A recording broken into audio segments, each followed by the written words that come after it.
Welcome back to the Get Unstuck and On Target podcast. I'm Mike O'Neill with Bench Builders, and we love helping business leaders like you solve the tough people and process problems that may be slowing your company's growth. Joining me today from Houston is Thomas Gilman. Thomas is a strategic partner with Schooley Mitchell.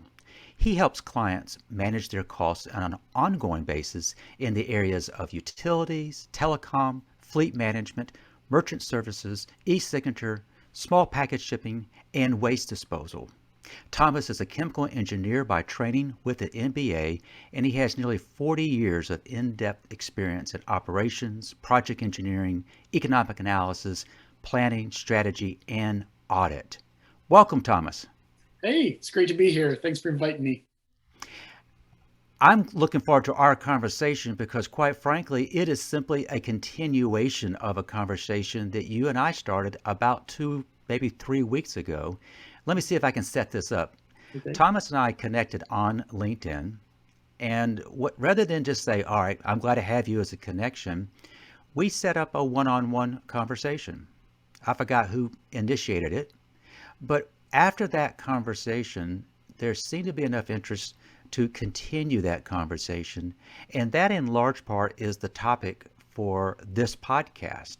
And that is, we have begun exploring how can my business, Bench Builders, help Thomas's business, Schooley Mitchell, and what does that look like? And so we really are just in that early stage of the conversation, but I thought, man, this is going on everywhere.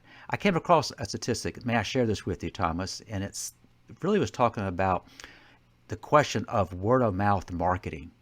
And here's the statistic I came up with. Do you think that word of mouth marketing is dead? Think again. According to Nielsen, 92% of consumers say that they trust recommendations from people in their network more than any other source. And when applied to your business practices, referral partnerships are essential to continued growth. Do you agree with Nielsen? Yeah, I sure do. It's funny that you said that you're looking for ways for your business to help mine, but at the same time, I'm looking for ways that my business can help yours because, it's just natural to have a back and forth when you establish a referral partnership. But yeah, my business is referral based. So it's so crucial to have the person that you're talking to, that you're trying to get to use your services, trust you. And you can establish that trust over a series of 5 to 7 or 8 meetings, where they get to know you and then they finally get comfortable and they sign up. Or plan B, they can have somebody that they trust introduce you and say, yeah, Tom's a good guy. See if you'd like to do business with him. That saves not only the time, that's great, but a lot of times that is what drives the decision for them to go ahead and sign up. And I can get into why it's real easy to sign up with me, but only if you trust me. Because in my business, it doesn't cost anything to, quote, hire me, because we will take a look at your costs with no fee. Basically what we do is we take a look at it, we propose how we would save a client money, and then we show them the answer of how we would do that. And only when they say, yeah, go ahead and implement that, do we take a fee out of what we've implemented for them. So it's always cash flow positive.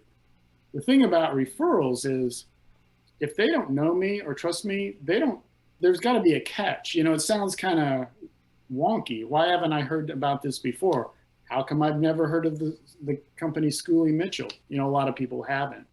And so when I get a referral, a lot of times they'll sign up before I'm ready for them to. I'm into my here's what we do.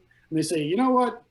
Bobby said you're a good guy. Let's just do it. And I'm like, okay, I'm going to stop selling now and I'm just going to sign you up. It's just the greatest thing. And that's all because of referrals, really good referrals. That's a great explanation of what your company does. In my intro, I described a little bit about your background and why you would be an excellent person who can get into some of these technical areas. Mm-hmm. Um, let's go back to how you and I first met. It was Sure. via LinkedIn.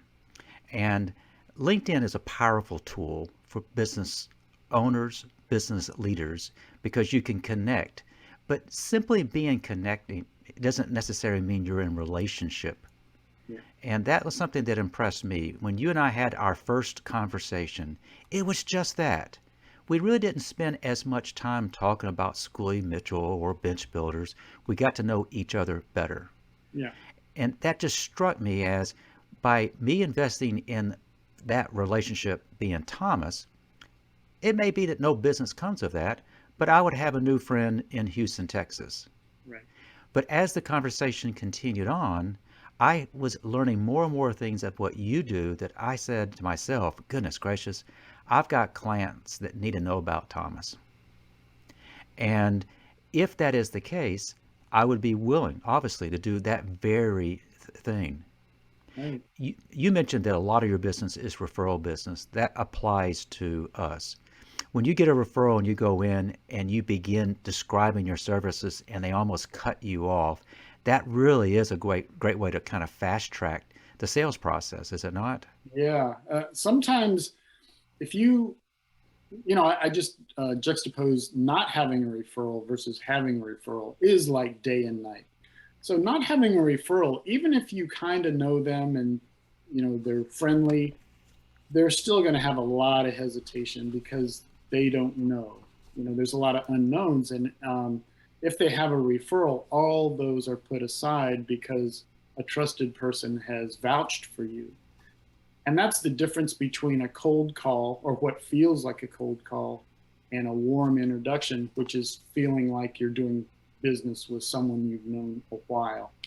And so, regardless of size of company, so a lot of times, you go to a mom and pop shop, they'll be hesitant because they see salespeople and it's like, okay, what are you trying to do?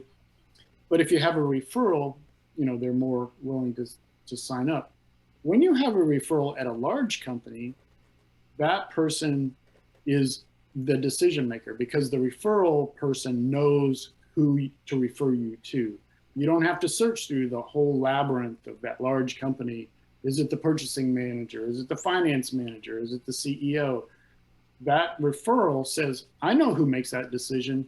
Let me introduce you to them, saving all that time of fishing through who to talk to. So, yeah, the referrals help in so many ways that I don't think I really do business without them anymore. It's kind of like I have enough referrals and referral partners, and I will get into referral partners. I have enough that it's kind of like my marketing arm now.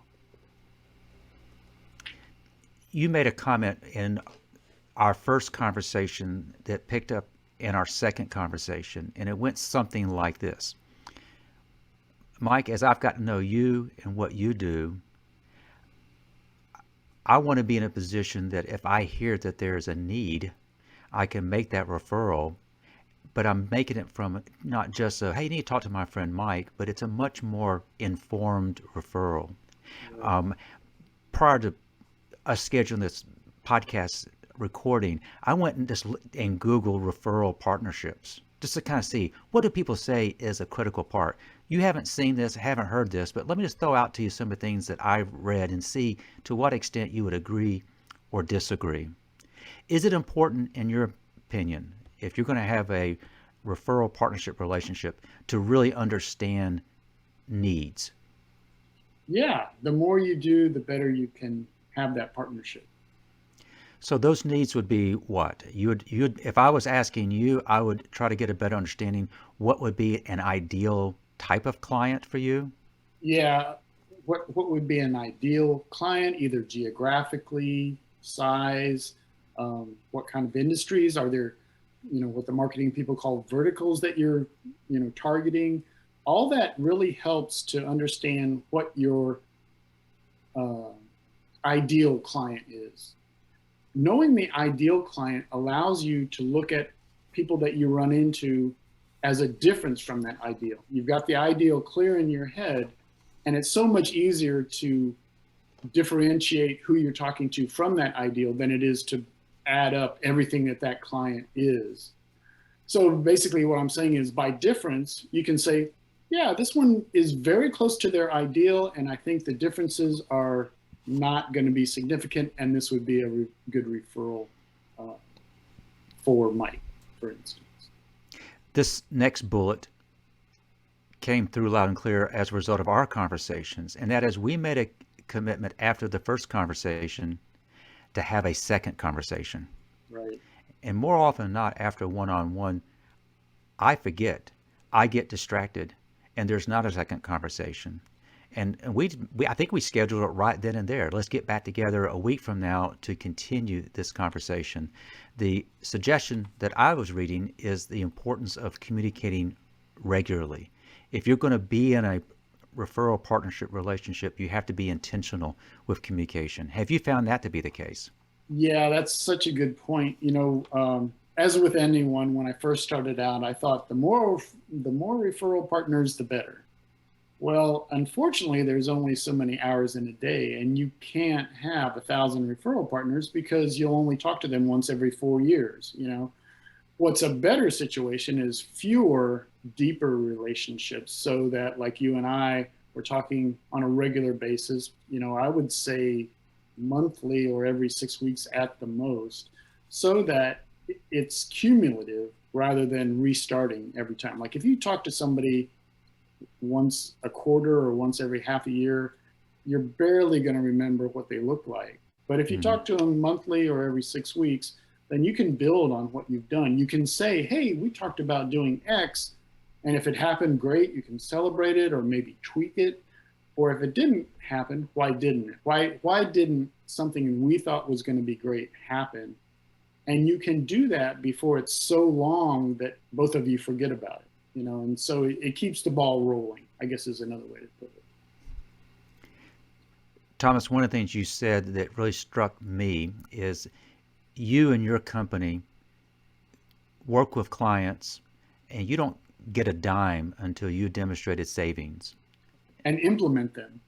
and implement them. Yeah.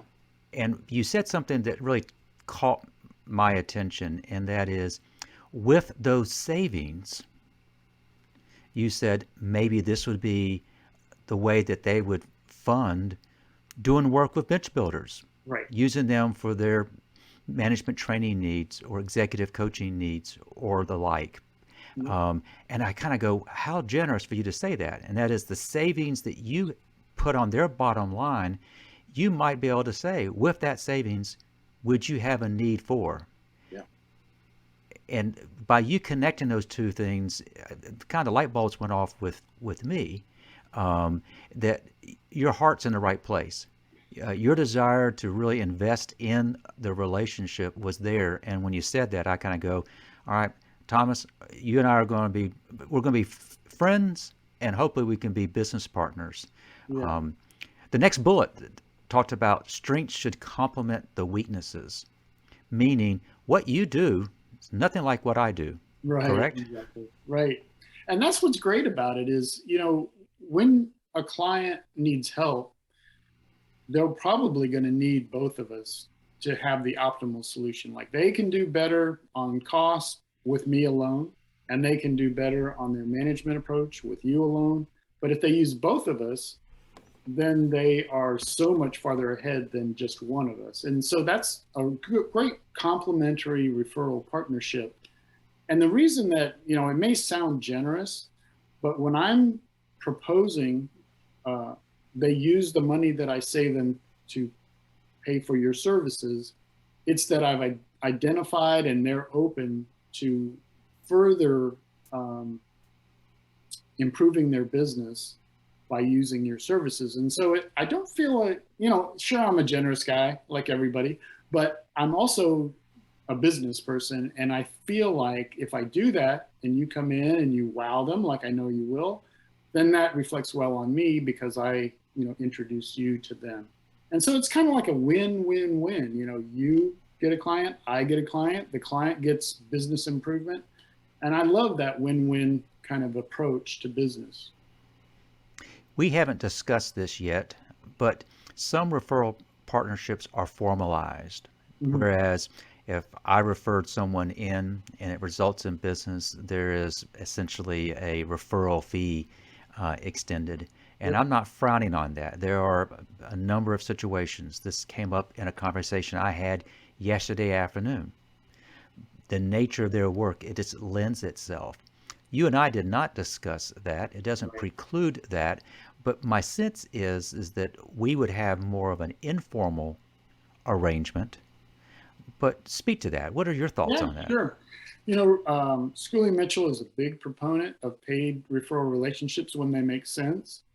A lot of times, my approach is let's establish the personal relationship with the referral partner first, gain trust with each other, and then try out some referrals. I'll send you people, you send me people. And if it starts humming along, then yeah, let's establish a more formal relationship because this thing is really clicking. But what I hesitate to do is try to do that right up front before any back and forth has happened because it takes a little effort and now you feel like you're on the hook and they haven't really sent you anybody, but you sent them people and it just gets a little, I don't know, administrative. So what I like to do is just let's try it informally, see if it starts clicking, and if it does, then let's talk to each other about a paid referral system. And it's all money's always good, but I don't like that to be the first approach. Got you. What additional thoughts do you have about referral partnerships that we've not discussed? Yeah, the other thing is I think accountability. So, like, let's say we have great conversations where I think, wow, there's so many times that I could introduce you, and vice versa. And then we meet in a month and nothing has happened. Well, let's don't scoot that under the rug. Let's talk about, well, why didn't it happen? What about our approach in that intervening month caused us not to do the things that looked so great that would have helped our businesses. I think when the relationship is deep enough to be open about things that didn't work out the way you planned, I think that's when you can start trusting more and then be more productive. And the other thing is if you start a referral relationship and for whatever reason it doesn't pan out, that's okay. It's kind of like you try your best and maybe you still have a friend, but you just can't do business like you thought you could. So don't beat yourself up if every referral partner doesn't turn out to be awesome. So you're stressing the importance of being transparent, be accountable, Yeah. and be honest.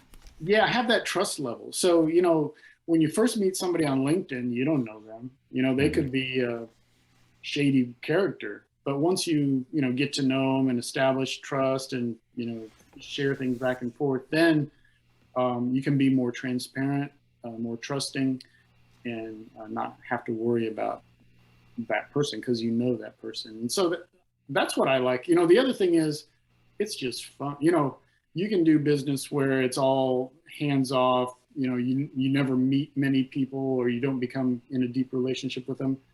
That's not as fun as getting to know people, helping them out, and having them help you out. It's just a more fun way to do business for me. Well said. Other thoughts about referral partnerships that we've not covered? Yeah, so there is a uh, tracking to referrals. So let's say that you and I have a meeting, and I say, "Hey, I'm going to approach this person and try to introduce you." You know, a good referral partner will follow up on that. And they'll either say, well, I tried to make it happen. Here's why they can't talk to you right now, but maybe later. Or, hey, here's an introduction. What they don't do is the next time you talk, oh, yeah, I forgot about that.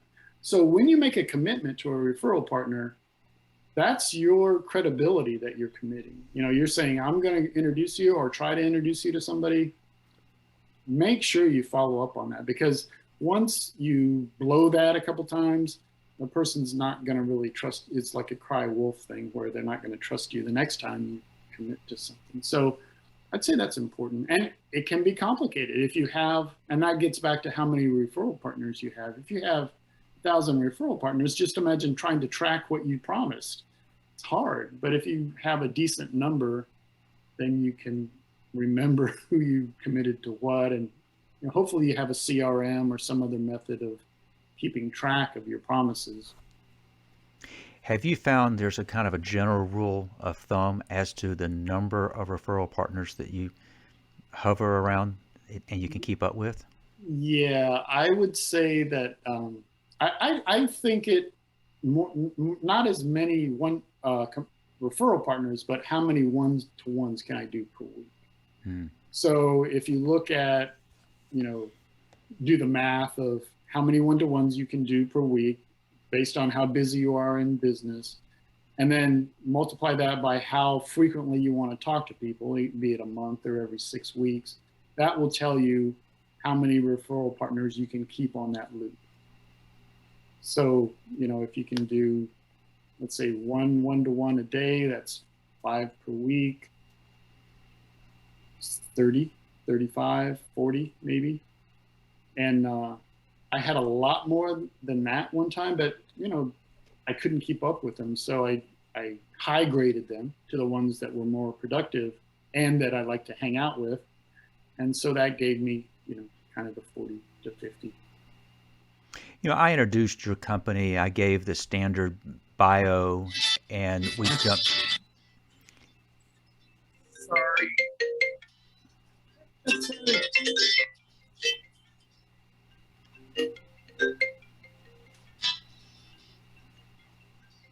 Why me?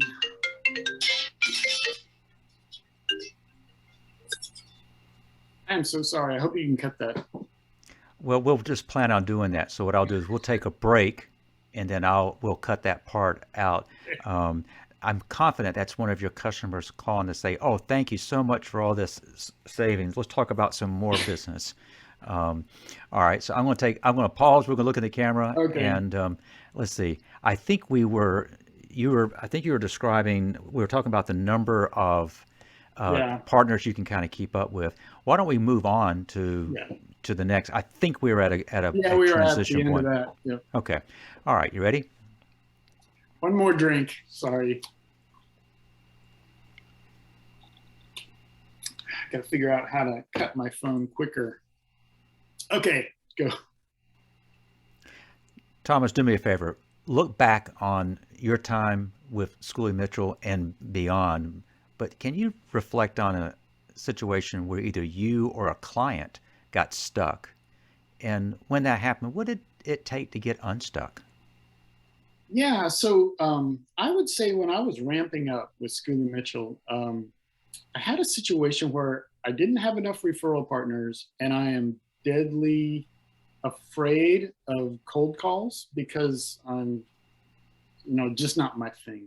I don't have a sales background. And so I was stuck because I wasn't sure how quickly I could ramp up the referral part of my business.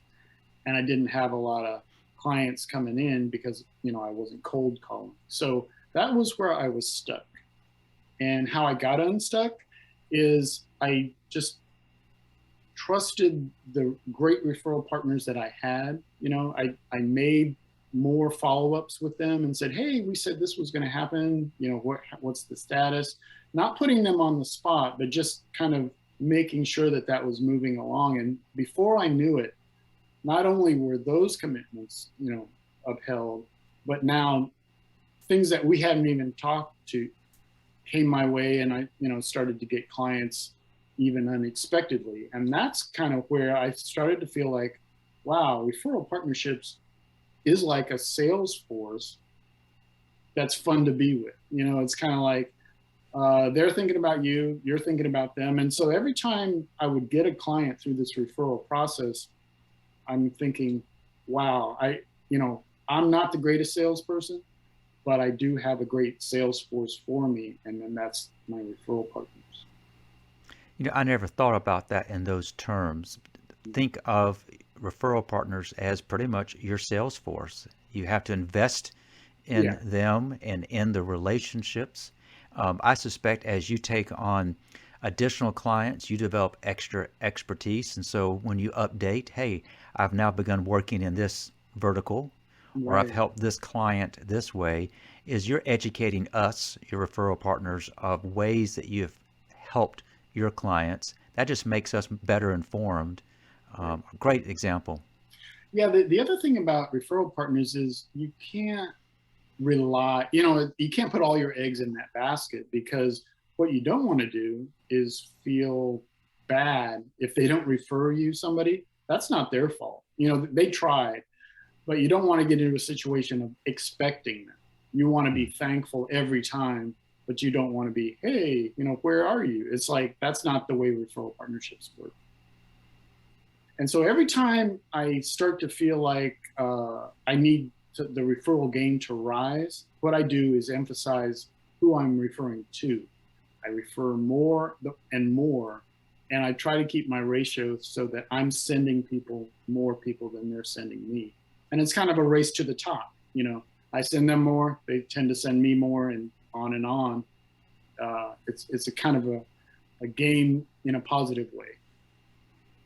Thomas, what's interesting about this is literally we hit the record button, but what we've just done is just continued our Right. Yeah. conversation. This is our third conversation on this topic. Yeah. And now I have a better understanding of your expectations of me as a potential referral partner. And we've also kind of establishing kind of the rules that we will follow. Yeah. And that is transparency and accountability and the like. And then what you just said is further evidence kind of who you are, and that is you have a tendency to give generously, and the assumption is that in doing so, um, they'll just see you as that much of a stronger partner and want to be able to reciprocate.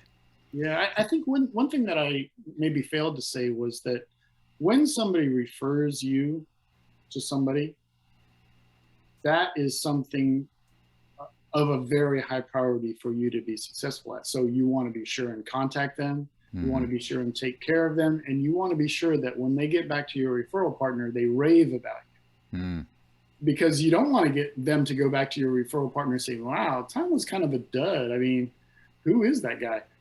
That will kill the referral partnership, because that person is going to be very hesitant to send you the next one. So it's kind of like keeping you on your toes, because it's like, uh-oh, I got this golden egg of a referral.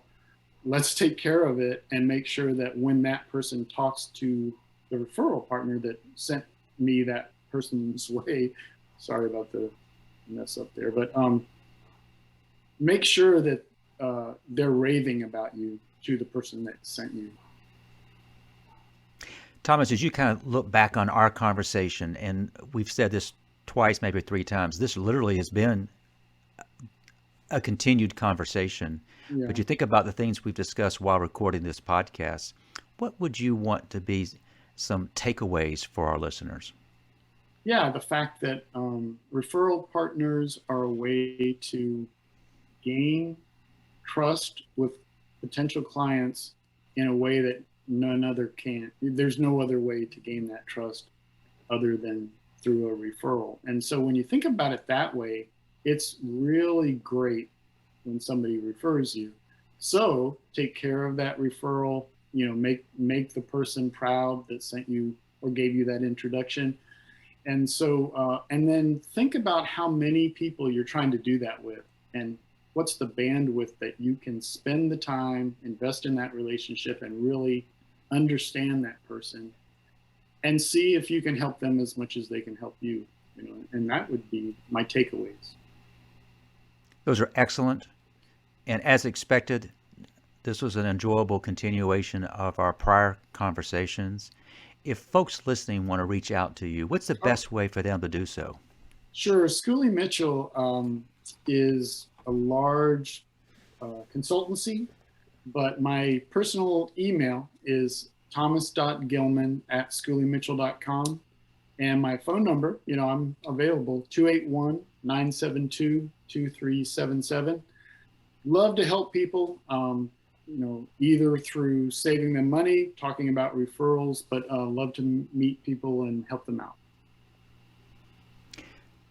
Thomas, thank you so much. Yeah, my pleasure. Thanks for inviting me. I really appreciate it. I also want to thank our listeners for joining us today. We upload the latest episode to all the major platforms weekly, so if you haven't already, please subscribe. Got a couple questions for you. Is your company growing quickly? Are you worried you don't have the right people and processes in place to handle the increased workload? If yes, let's talk. Head to bench-builders.com to schedule a quick call.